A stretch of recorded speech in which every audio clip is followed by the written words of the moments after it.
আসসালামু আলাইকুম। স্বাগত জানাচ্ছি জনতার সংবাদে। পুরো সংবাদ জুড়ে সাথে আছি আমি মেহজাবিন ইসলাম রিফতি। দর্শক, শুরুতেই জানিয়ে দিব সংবাদ শিরোনাম। সামাজিক দূরত্ব সহ মাস্ক পরা নিশ্চিত করতে প্রশাসনকে নির্দেশ দিয়েছেন প্রধানমন্ত্রী শেখ হাসিনা। ঘরোয়া সংকট মোকাবেলায় হিমশিম খাচ্ছে বিএনপি, মন্তব্য ওবায়দুল কাদেরের। মানব উন্নয়ন সূচকে 2 ধাপ এগিয়েছে বাংলাদেশ। ইন্ডাস্ট্রিয়াল ইঞ্জিনিয়ার অ্যাসোসিয়েশনের মহান বিজয় দিবস উপলক্ষে মতবিনিময় সভা অনুষ্ঠিত। এবং বিশ্বে করোনায় মৃত্যু ছাড়ালো প্রায় 17 লাখ, শনাক্ত 7,71,00,000-এরও বেশি মানুষ। শুনছিলেন শিরোনাম, এবার বিস্তারিত।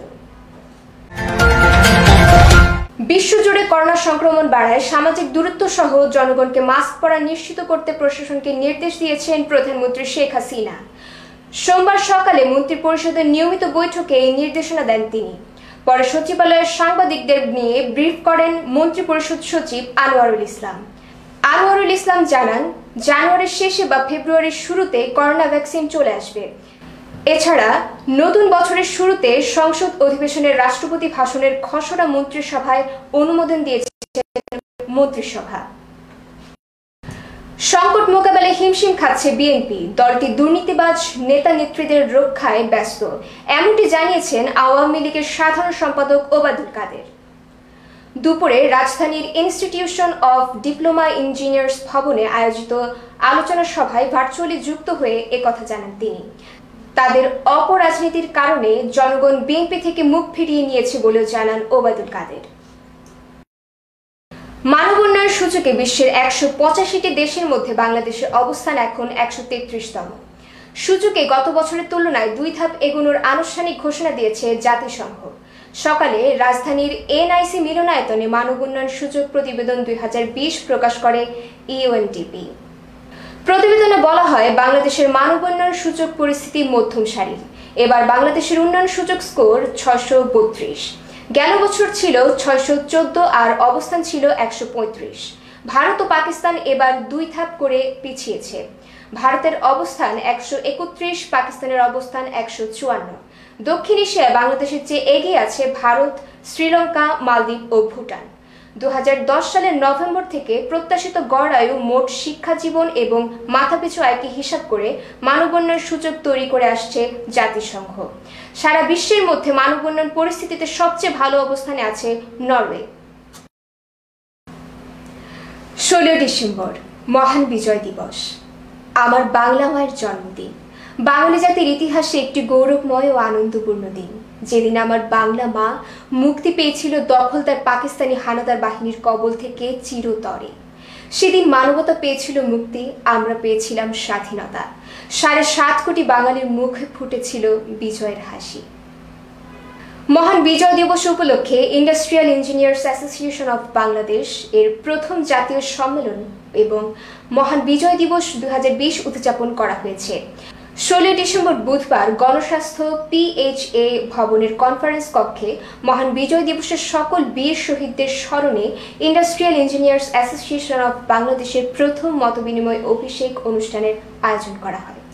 উক্ত অনুষ্ঠানে প্রধান অতিথি হিসেবে উপস্থিত ছিলেন গণপ্রজাতন্ত্রী বাংলাদেশ সরকারের মাননীয় দুর্যোগ ব্যবস্থাপনা ও ত্রাণ প্রতিমন্ত্রী ডক্টর এনামুর রহমান MP। বিশেষ অতিথি হিসেবে উপস্থিত ছিলেন প্রকৌশলী doctor Mohammad Faruk Hossain, trustee, NPI university of Bangladesh, engineer Mohammad Alamgir Hossain, news 10 টেলিভিশনের managing director, founder member Mohammad Imran Hossain, Mohammad Jahangir Hossain Tushar, Alamgir Hossain, Mohammad Mehedi Hasan. অনুষ্ঠানে সভাপতিত্ব করেন ফাউন্ডার মেম্বার মোহাম্মদ মশিউর রহমান। অনুষ্ঠানে সংগঠনটির বিভিন্ন ডিভিশনের নেতৃবৃন্দ উপস্থিত ছিলেন। আমরা যদি একটু ফ্ল্যাশব্যাকে যাই, আমাদের প্রত্যেকটা গার্মেন্টস সেক্টরে যে এসএসসি পাস যে জব করতেছে তাদের একটা বেতন স্কেল আছে। 8% লোক ইঞ্জিনিয়ার আসলে গভর্নমেন্ট সেক্টরে জব করে। আমরা 92% প্রাইভেট সেক্টর, ইন্ডাস্ট্রিয়াল সেক্টরে জব করি। কিন্তু প্রাইভেট সেক্টর, ইন্ডাস্ট্রিয়াল সেক্টরে ইঞ্জিনিয়ারদের জন্য কোনো এবং উদ্যোক্তা সৃষ্টির লক্ষ্যে প্রতিটি সাংগঠনিক বিভাগে আমাদের ট্রেনিং এবং ট্রেনিং পেশাগত প্রশিক্ষণ। নতুন সংগঠনের ব্যানারে এখানে একত্রিত হয়েছি, আপনারা সবকিছুই জানেন। তো এখন আমাদের সামনে যে লক্ষ্য, এই সংগঠনকে আমরা আগে যেটা পাইনি আমরা এখানে সেটা দেওয়ার চেষ্টা করব।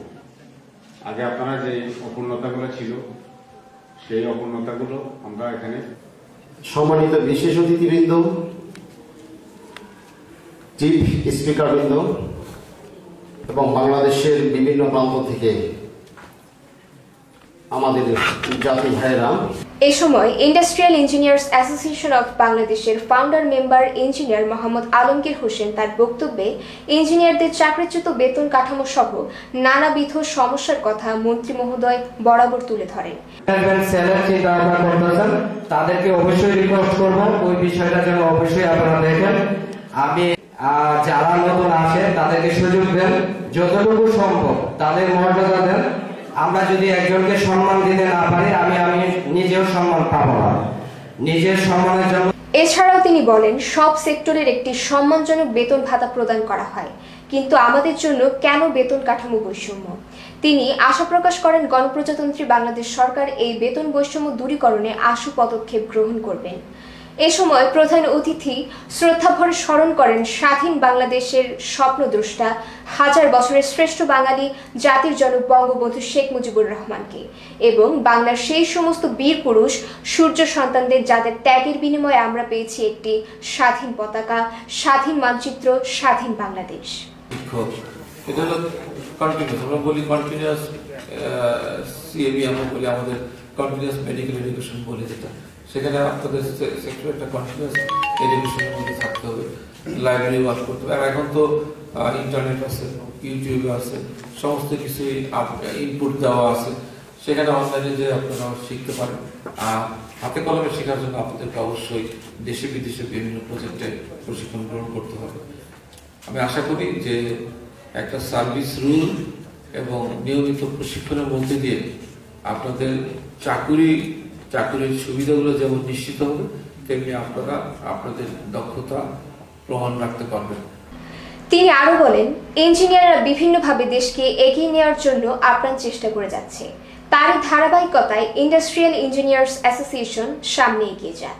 এই প্রতিষ্ঠানে যারা আছেন তাদের উদ্দেশ্যে তিনি বলেন, ইন্ডাস্ট্রিয়ালে সকল ইঞ্জিনিয়ারের বেতন কাঠামো নিয়ে নানাবিধ সমস্যা গণপ্রজাতন্ত্রী বাংলাদেশ সরকারের নিকট এই বার্তা পৌঁছানো হবে।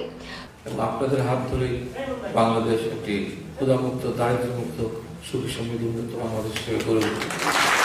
প্রধান অতিথি ইন্ডাস্ট্রিয়াল ইঞ্জিনিয়ার্স অ্যাসোসিয়েশন অফ বাংলাদেশের রেজিস্টারকৃত সকল মেম্বার ও তাদের ফ্যামিলির সদস্যদের এনাম মেডিকেল কলেজ অ্যান্ড হাসপাতালের চিকিৎসার উপর 25% ডিসকাউন্টের ঘোষণা করা হয়। আর আবার এনাম মেডিকেল কলেজ হাসপাতালের আপনারা একটা সুবিধা চেয়েছেন, আমি আপনাদের এবং আপনাদের পরিবারের সকল সদস্যদের জন্য আমরা আমাদের যে নির্ধারিত মূল্য আছে সেখান থেকে 25% ডিসকাউন্ট দেওয়া হবে।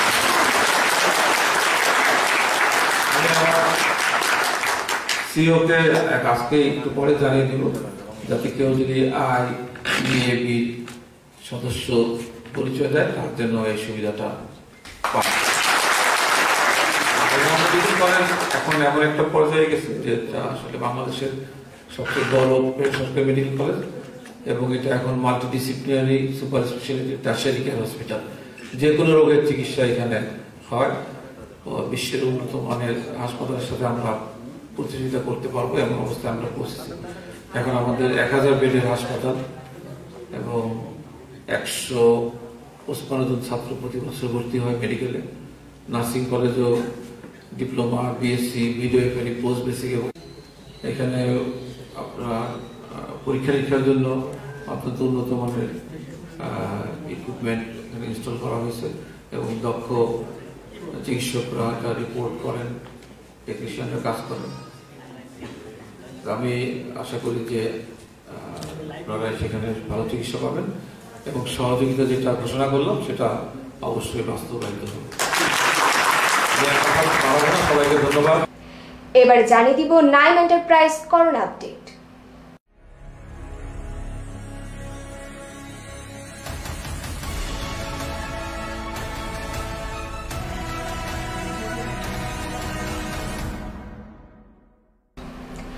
করোনায় বিশ্বে একদিনে মৃত্যু হয়েছে 7,930 জনের। এতে মোট মৃত্যু দাঁড়িয়েছে প্রায় 17 লাখে। নতুন শনাক্ত 5,45,000-এর বেশি। মোট করোনা শনাক্ত ছাড়িয়েছে 7,71,00,000। এদিকে যুক্তরাষ্ট্রে দৈনিক মৃত্যুহার কমে একদিনে প্রাণ গেছে 1400 জনের। আর করোনা মোকাবেলায় প্রণোদনা প্যাকেজের চুক্তি হয়েছে মার্কিন কংগ্রেসে। করোনার কারণে ক্ষতিগ্রস্তদের সহায়তায় ও অর্থনীতি পুনরুদ্ধার $900 বিলিয়ন প্যাকেজটি পাশ হতে যাচ্ছে দেশটিতে। কংগ্রেস পাশ হলে এটি করোনা মোকাবেলায় দেশটির সবচেয়ে বড় প্রণোদনা প্যাকেজ। এরই মধ্যে করোনায় আক্রান্ত হয়েছে ট্রাম্পের আধ্যাত্মিক উপদেষ্টা জেনটেজেন ফ্র্যাঙ্কলিন। অন্যদিকে ভারতে আগামী জানুয়ারিতেই করোনা ভ্যাকসিন প্রয়োগ শুরু হতে পারে বলে জানিয়েছেন স্বাস্থ্যমন্ত্রী হর্ষবর্ধন। এবারে আন্তর্জাতিক সংবাদ।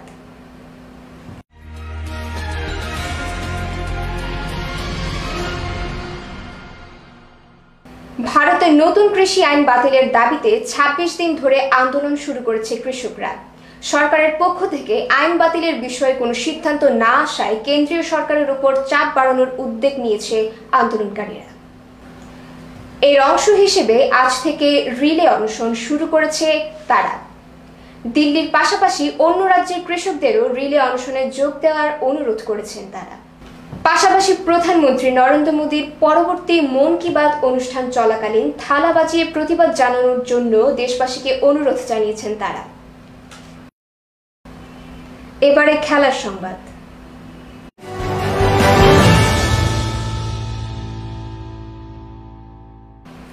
ক্রিস্টিয়ানো রোনালদোর সাফল্য মুকুটে যুক্ত হলো আরও একটি পালক। জিতলেন 18তম golden foot award. Messi, Lewandowski, Neymar, সালাহকে পেছনে ফেলে জিতলেন এই পুরস্কার। বিশ্বব্যাপী সাংবাদিকদের ভোটে চূড়ান্ত হয় 10 জনের সংক্ষিপ্ত তালিকা। পরে জনগণের ভোটে সেরা মুকুট পেলেন CR7। ক্রীড়াঙ্গনে অবদানের জন্য খেলা চালিয়ে যাওয়া 28 বছরের বেশি বয়সী ফুটবলারদের দেয়া হয় এই পুরস্কার। তবে একজন পাবেন একবারই। 2003 সাল থেকে মোনাকো গভর্নর দিয়ে আসছে এই পুরস্কার।